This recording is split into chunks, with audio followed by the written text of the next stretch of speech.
Hi guys! Welcome back to our channel!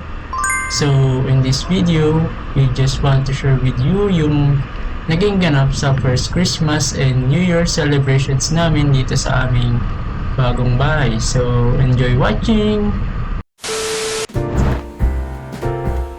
December 10, nag-start na kami magbalot niyan ng mga regalo for the family. And after that, we just put them under the Christmas tree.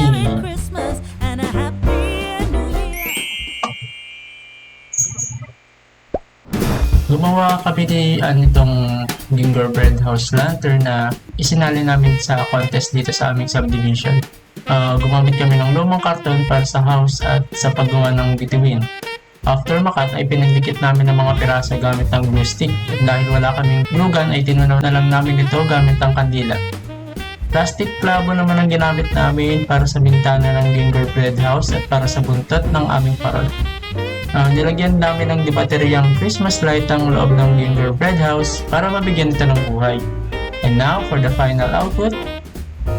Salamat po sa hard support ng family and friends dahil nakuha namin ang first prize.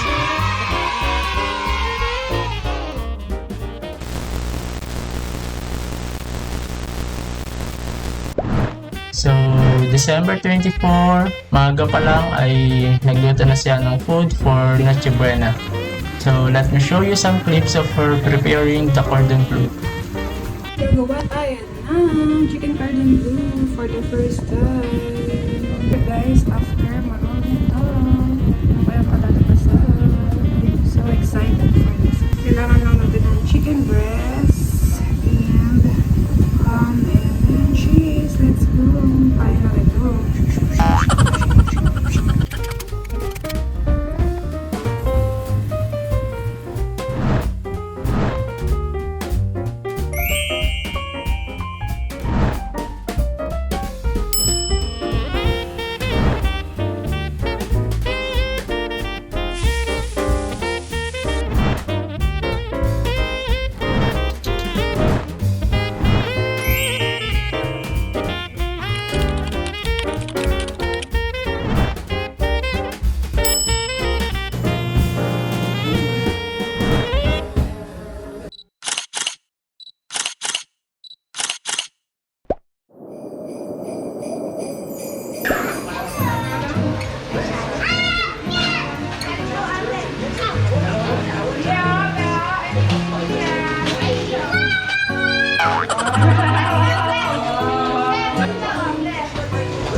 Panalangin!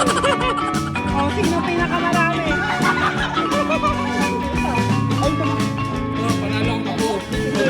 Ilan yan? O, very good. Pasok na tayo. O, di ba linis? Ang bilis.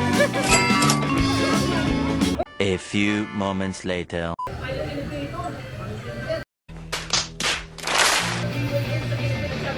Starting with you. Take turns naming a cheese.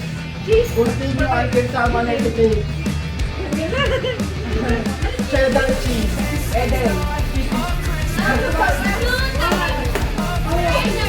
Sabi ko na, yung soya.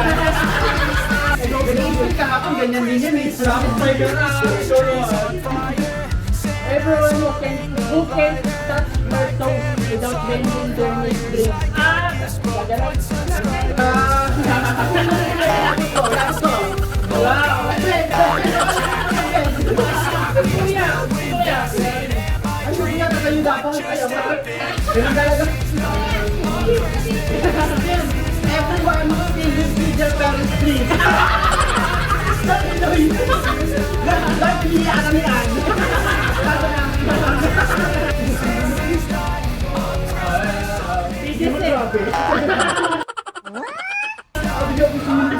Tubig. Babangon mo na yung bola nyo. Yan. 1, 2, 3, go!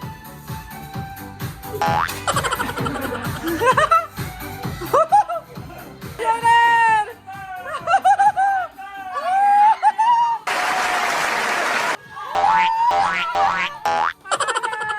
Walang laman! Mamaya mo buksan! 1, 2, 3, go!